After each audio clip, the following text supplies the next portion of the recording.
Good morning. Welcome to Center for Spiritual Living Palm Desert. What a fabulous Sunday. And it's Valentine's Day. So today is all about the love. And I know you're going to love Dr. Joe's message. So sit back, enjoy it, open your hearts, and enjoy this fabulous service. So right here and right now is a special time in our service. The time where you get to give back, you get to support, you get to put into the universe this abundance that you know is going to come back to you, pressed down and overflowing. And I'm going to thank you ahead of time for all the support that you give this center so that we do what we do each day of the week at 10 o'clock and our fabulous service that we have. So thank you so much for your giving. There's a button right there on our homepage or right there that you can just hit and make your contribution to this wonderful day, to this wonderful Center for Spiritual Living Palm Desert. Thank you so much. Good morning and welcome. It's Valentine's Day here, February 14th, a day of love. So express that love to your loved ones, intimate or not, friend or not, just say, I just love you. Just look at people today and just say, I love you and I'm surrounding you in love. So today I want to talk about mastering your mental house. I think it's really important that as we journey through this new year and this new experience, that we begin to master our mental house, because everything starts out mentally before it happens on the outside physically. So one of my favorite affirmations, I am the master of my life. Say that, I am the master of my life. Embrace that, embody that. I want you to remember that all during my talk today. I am the master of my life.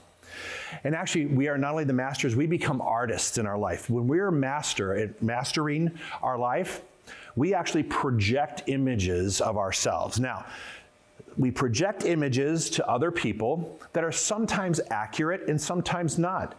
Sometimes I know that I project an image of full confidence and happiness and spirituality. And when inside, I may be feeling just the opposite. But I have to understand that I am what I am because of what I believe about myself. And that's the truth. When I'm projecting this image out in the world, people see a person a certain way, and we want to be viewed in a certain way. No one wants to be viewed, well, I shouldn't say that. There are people that want to be viewed as a victim, but I think for the most part, people want to be looked at with respect and love, unconditional love, and knowing that joy and possibility is all theirs. So I am what I am because of what I believe about myself. Say that for yourself. I am what I am because of what I believe about myself. Now, that works both ways. Sometimes I can believe wonderful things about myself and think, oh my gosh, I'm just the best human being ever. That rarely happens, but I can think that way if I want to. I can also think, I am the way I am because of what I feel about myself, and I don't feel good about myself. I look in the mirror and I see everything wrong, and I look at a checkbook and I don't see the way I want it to look. I look at my life circumstances and it's not what I want it to be. But then I become those things. And when I become more of those things, I begin to manifest more of those things. And so I keep wondering to myself, why do these things keep happening to me? Well, I am a master of my own mind, and I'm not controlling my own mind. I'm not sensing and seeing myself rightly like everyone else does. So first thing we have to do, I think, and especially on this lovely Valentine's Day, right, is have you ever noticed that the people you get the most angry at are the people you love the most? Those are the people we get most angry at. We lose our temper with the people that we love.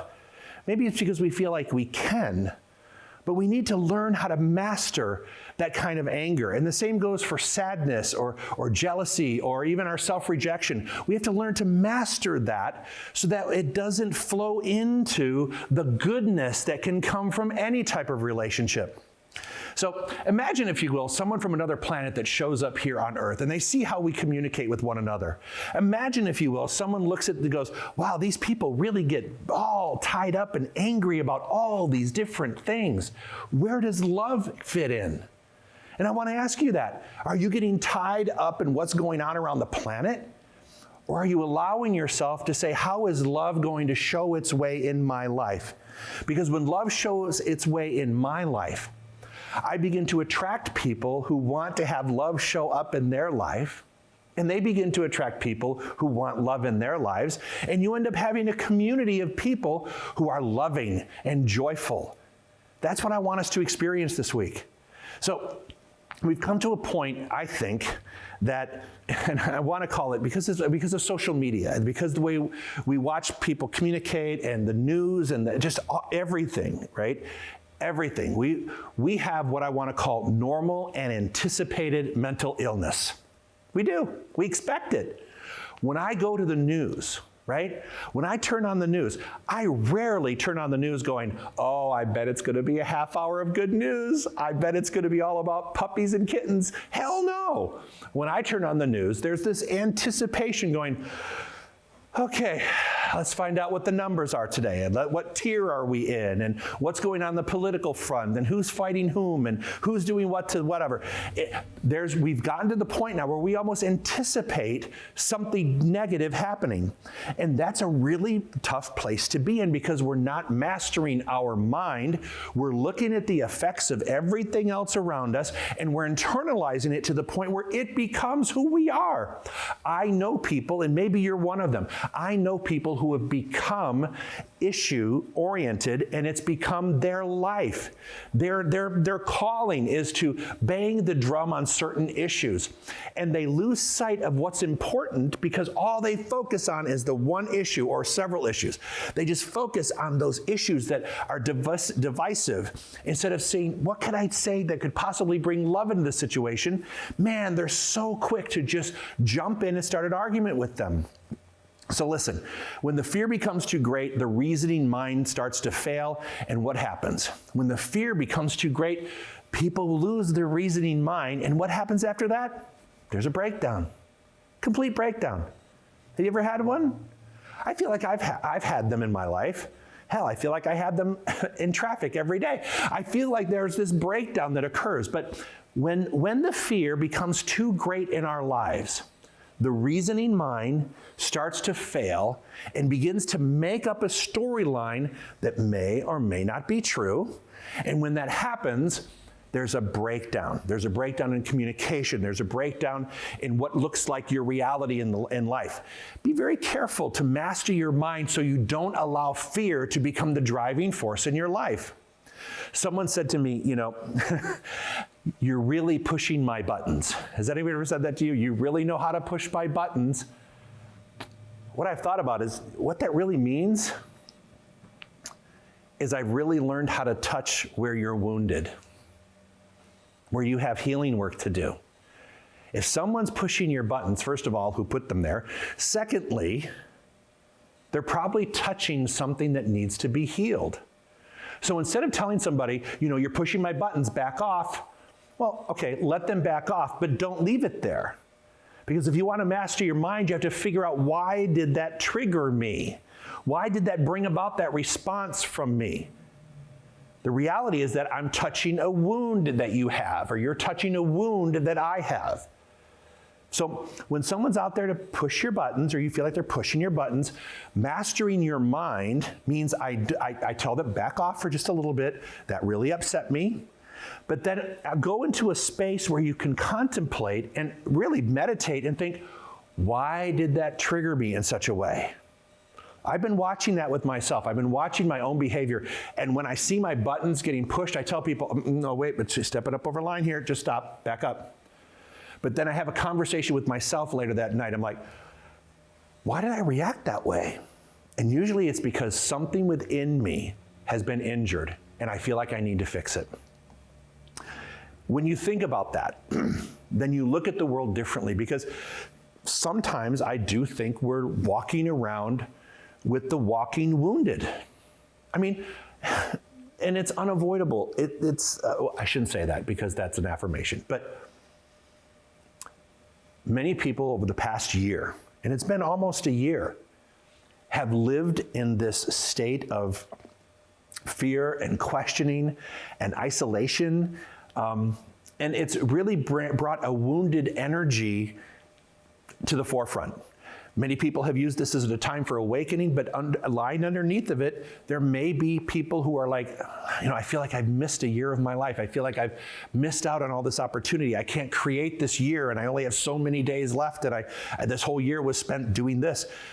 So we've created a hell, and we've dreamed into it our own minds. So in our own minds, we create this hell, and we dream ourselves into it and begin to react from that. We have a whole world of people that are hurting right now.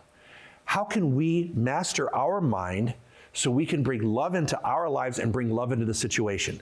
How can you do that? How can you release the anxiety and the angst and the disappointment and the fears or whatever has happened in the past? How can you release that enough to open up the door to the possibility that love exists in this moment? That I can love myself. That I can lean into the faith instead of leaning into the fear of something. So when you change your perspective, I look at a little kid. My niece has a little 1-year-old. He's just adorable, right? But I tell you what, in an instant, that kid can be smiling and laughing and having a great time. And just, you can feel his little energy just going, hey, Snoopy dance, right? And within an instant, he can go from that into complete drama and screaming and yelling and being upset within an instant. We do the same thing. Now, we may not overtly do that, overtly dancing around and then go just screaming and yelling, but in our minds we do. We create a perception in our minds, and when we create that perception, many of us move from drama to comedy to drama, all back and forth all the time. How can I master my mind so when the drama begins to show up, I'm like, okay, change that channel. I need to change that channel. I was talking to someone recently about how their ex in their life kept bringing drama into their life. And I said, how could they continue if you didn't allow that to continue? Take it for this. We relate to people. Listen. So again, you've heard this example before. If you have a pot on the stove, and you keep talking about things and you keep going over it, you've turned on the heat underneath that pot, right? And so it boils. And some people are always on a slow simmer. And they go to a rapid boil in a second, right?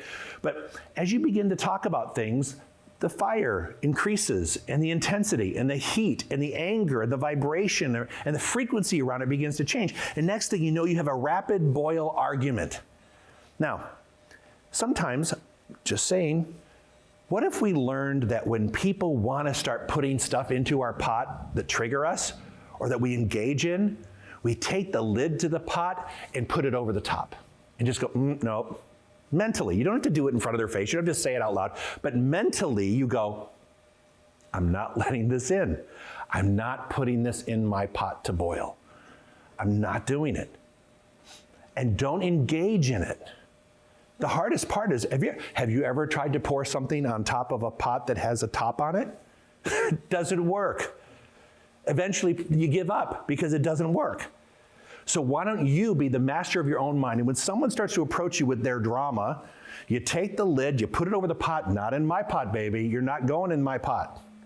I'm going to be very selective about what is in my pot on the stove, burning and generating something in my life. All right.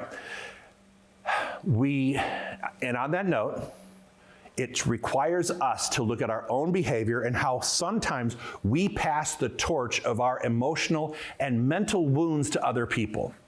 If we're mastering our mind, do I need to pass the torch of my pain to someone else? Do I need to engage in that process of bringing someone along? Now, some people might say, yeah, because misery loves company. Yeah, it does, but it doesn't solve any problem. Passing on that torch and teaching your kids or your family members to not like something or someone, that's not coming in from mastering mind of love. No, that's actually creating more and more wounded people.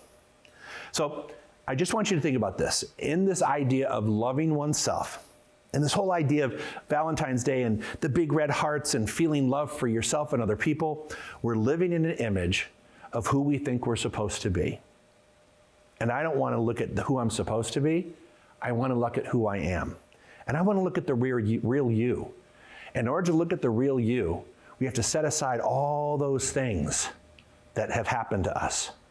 Because what happens when we fail at something? What happens when we're wrong at something? We become masters of the art of action. I call it the masters of the art of action and reaction.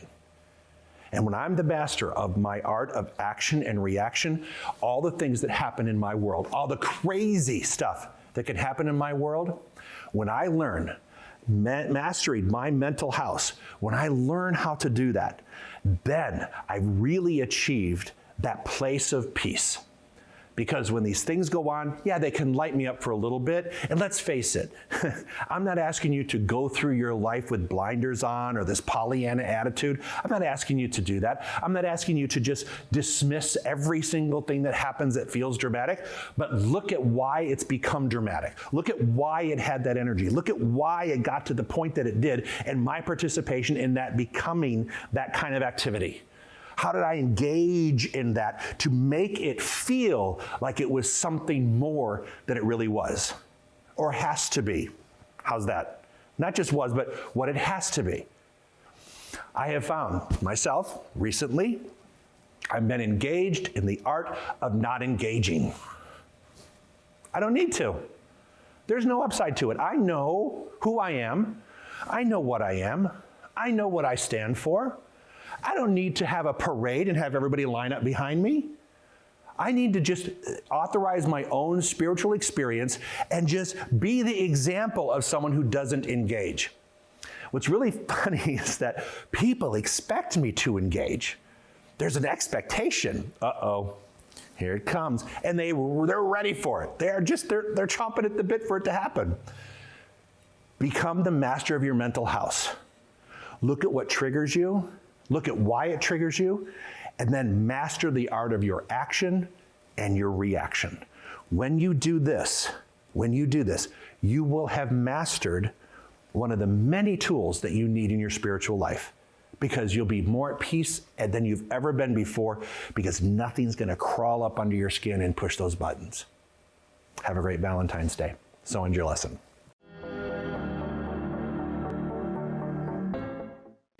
Oh, that was such a wonderful talk. And I just, for Valentine's Day, how blessed are we? Do you just feel the love? So I'm going to do a closing prayer. I want to thank you for being here with us. Thank you for listening to this message. Thank you for being fed spiritually through our talk and through everything we do here at the center. So let's just take a deep breath in and just close our eyes.